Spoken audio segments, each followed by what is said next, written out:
Trading with Bollinger band. Hello friends, आपका एक बार फिर से स्वागत है। इस सेशन में हम बॉलिंजर बैंड का यूज़ करके एक प्राइस एक्शन ट्रेडिंग कैसे करना है ये हम इस सेशन में सीखने वाले हैं।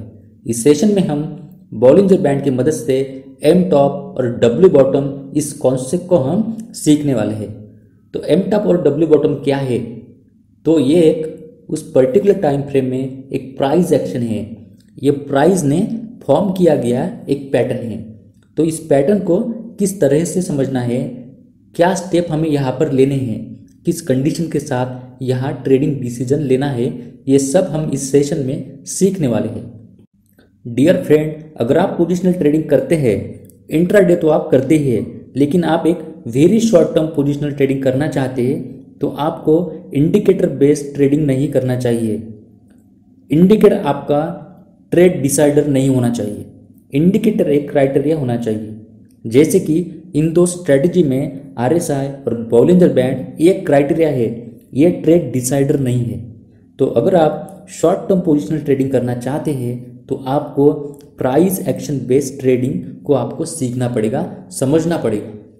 तो इन दो स्ट्रेटजी में वेरी सिंपल प्राइस एक्शन को समझाया गया है। तो चलिए शुरू करते हैं trading with the Bollinger band. M top and W bottom pattern.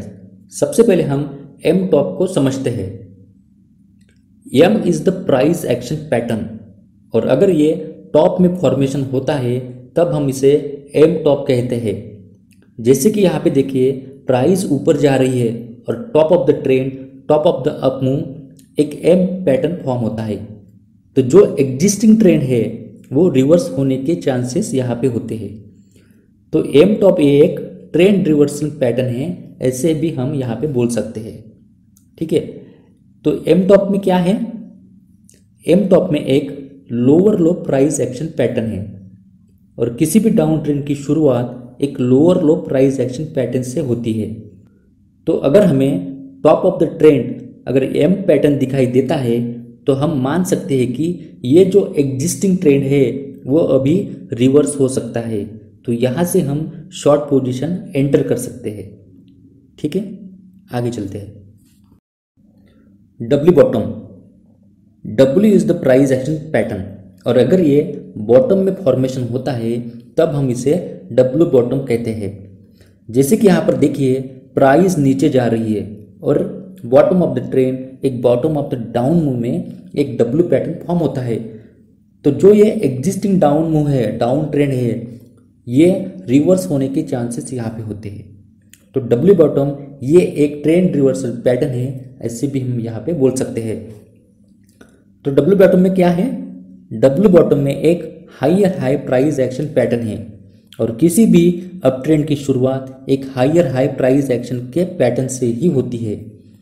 तो अगर हमें बॉटम ऑफ द ट्रेंड में एक डब्ल्यू पैटर्न दिखाई देता है तो हम ये मानकर चल सकते हैं कि जो एग्जिस्टिंग अभी डाउन ट्रेंड है वो अभी रिवर्स हो सकता है। तो यहाँ पे हम एक लॉन्ग पोजीशन यहाँ पे हम एंटर कर सकते हैं। ठीक है, स्टेप्स। स्ट्रेटजी को हम स्टेप बाय स्टेप समझते हैं। Step number 1, parameter. आपका टाइम फ्रेम 30 मिनट या उसके ऊपर होना चाहिए। अगर आप वेरी शॉर्ट टर्म ट्रेडर है तो आप 30 मिनट का टाइम फ्रेम लेकर चल सकते हैं। तो इस सेशन में हम भी 30 मिनट का टाइम फ्रेम लेकर चलते हैं। उसके बाद हमें चाहिए बॉलिंजर बैंड। बॉलिंजर बैंड में क्या होता है आप सबको पता है, उसमें 3 बैंड होते हैं, अपर बैंड, लोअर बैंड, और जो मिडल बैंड होता है वो 20 पीरियड की सिंपल मूविंग एवरेज होती है। Step number 2, friends, last session में हमने लॉन्ग पोजीशन का एग्जांपल लिया था। इस सेशन में हम शॉर्ट पोजीशन का एग्जांपल लेकर चलते हैं। लॉन्ग पोजीशन इसके एग्जैक्टली अपोजिट रहेगा। तो सेटअप फॉर शॉर्ट पोजीशन, तो सबसे पहले प्राइस अपर बैंड को टच होनी चाहिए। प्राइस अपर बैंड को टच होनी चाहिए। उसके बाद एक एम फॉर्मेशन होना चाहिए। जैसे कि यहाँ पर देखिए, प्राइस यहाँ पे अपर बैंड को टच हुई है और उसके बाद टॉप में एक एम पैटर्न फॉर्म हुआ है। तो ये सेटअप है शॉर्ट पोजीशन के लिए। लॉन्ग पोजीशन सेटअप में क्या होना चाहिए? बॉलिंजर बैंड को टच होने के बाद एक डब्ल्यू पैटर्न फॉर्म होना चाहिए। ठीक है, समझ में आपको। लॉन्ग पोजीशन एग्जैक्टली अपोजिट है। फिलहाल हम यहाँ पे शॉर्ट पोजीशन का एग्जांपल लेकर चलते हैं। Step number 3, entry for short position. Dear friend, हमने पहले ही डिस्कस किया है कि एम टॉप में एक लोअर लो प्राइस एक्शन पैटर्न होता है, क्योंकि प्राइस प्रीवियस स्विंग लो के नीचे क्लोज होती है, तभी तो एम पैटर्न फॉर्म होता है। तो प्राइस इस प्रीवियस स्विंग लो के नीचे क्लोज होनी चाहिए और इस क्लोजिंग कैंडल का लो भी ब्रेक होने चाहिए। तो लो ब्रेक हो जाने के बाद शॉर्ट पोजीशन एंटर करना है। फिर से सुनिए, प्रीवियस स्विंग लो के नीचे प्राइस क्लोज होनी चाहिए और क्लोजिंग कैंडल का लो ब्रेक हो जाने के बाद शॉर्ट पोजीशन एंटर करना है। Step number 4, stop loss. Technically आपका stop loss previous swing high के ऊपर होना चाहिए, मतलब आपका स्टॉप लॉस इस केस में यहां पर होना चाहिए। Step number 5, target. आपको रिस्क टू रिवॉर्ड रेशियो 1:1.5 या 1:2 का रखना है, मतलब जितना आपका रिस्क है उससे 1.5 गुना या 2 गुना आपका रिवॉर्ड होना चाहिए, आपका टारगेट होना चाहिए। अब हम एक चार्ट पे चलते हैं और इन रूल्स को वहां पे अप्लाई करते हैं। तो सबसे पहले ये रिलायंस का चार्ट है और ये 30 मिनट टाइम फ्रेम का चार्ट है, मतलब एक कैंडल 30 मिनट की है। तो चलिए यहां से समझते हैं। प्राइस यहां से ऊपर जा रही है और प्राइस ने यहां पर बॉलिंजर बैंड को टच किया है, तो ये क्राइटेरिया फुलफिल हो गया है। उसके बाद इस टॉप ऑफ द मूव में एक एम टॉप फॉर्मेशन है। तो चलिए देखते हैं। प्राइस यहां से ऊपर गई है और यहां पे एक स्विंग हाई बना के प्राइस नीचे आई है और यहां पे एक स्विंग लो बनाया है। उसके बाद वापस प्राइस ऊपर गई है और यहाँ पे एक स्विंग हाई बना के प्राइस वापस नीचे आई है। तो देखिए, जो प्रीवियस स्विंग लो था उसको प्राइस ने ब्रेक किया है और उसके नीचे प्राइस क्लोज हुई है। तो क्लोजिंग इंपॉर्टेंट है और क्लोजिंग कैंडल के लो के नीचे हमें शॉर्ट पोजीशन एंटर करना है। Stop loss previous swing high के ऊपर रहेगा, मतलब यहाँ पे होना चाहिए। तो ये स्टॉप लॉस अगर आपका ज़्यादा लग रहा है तो इस बड़ी कैंडल के हाई के ऊपर आप स्टॉप लॉस लगा सकते हैं।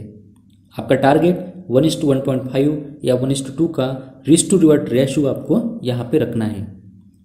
ठीक है, आगे चलते हैं। नेक्स्ट एग्जांपल है एक्सिस बैंक। तो ये 30 मिनट का टाइम फ्रेम है। तो चलिए यहाँ से समझते हैं। प्राइस यहाँ से ऊपर गई है और बॉलिंजर बैंड को यहाँ पे टच किया है, लेकिन एम पैटर्न यहाँ पे नहीं बना है। प्राइस और ऊपर गई है और यहाँ पे बॉलिंजर बैंड को अपर बैंड को टच किया है। तो यहाँ पे हमारा फर्स्ट क्राइटेरिया बॉलिंजर बैंड ने फुलफिल किया है। उसके बाद टॉप ऑफ द अप में एक एम पैटर्न फॉर्म हुआ है। चलिए देखते हैं। प्राइस यहाँ से ऊपर जाने के बाद यहाँ पे एक स्विंग हाई बनाया है। उसके बाद प्राइस नीचे आई है और यहाँ पे एक स्विंग लो बनाया है। उसके बाद प्राइस ऊपर गई है और स्विंग हाई बनाकर प्राइस वापस नीचे आई है। तो देखिए यहाँ पे एम टॉप फॉर्मेशन बना है। प्राइस ने जो उसका प्रीवियस स्विंग लो था उसको ब्रेक किया है और उसके नीचे क्लोज हुई है। क्लोजिंग स्विंग लो के नीचे होना चाहिए, तो क्लोजिंग यहाँ पे इंपॉर्टेंट है और क्लोजिंग कैंडल का लो ब्रेक हो जाने के बाद शॉर्ट पोजीशन एंटर करना है। आपका stop loss technically previous swing high के ऊपर होना चाहिए, मतलब यहाँ पर होना चाहिए और टारगेट 1:1.5 या 1:2 का आपका रिस्क टू रिवॉर्ड रेशियो आपका यहाँ पर होना चाहिए। तो दोस्तों, दोनों ये प्राइस एक्शन बेस्ड स्ट्रेटेजी बहुत ही सिंपल है, इफेक्टिव है। तो दोस्तों मिलते हैं निफ्टी और बैंक निफ्टी की ट्रेडिंग स्ट्रेटेजी में। Thank you very much.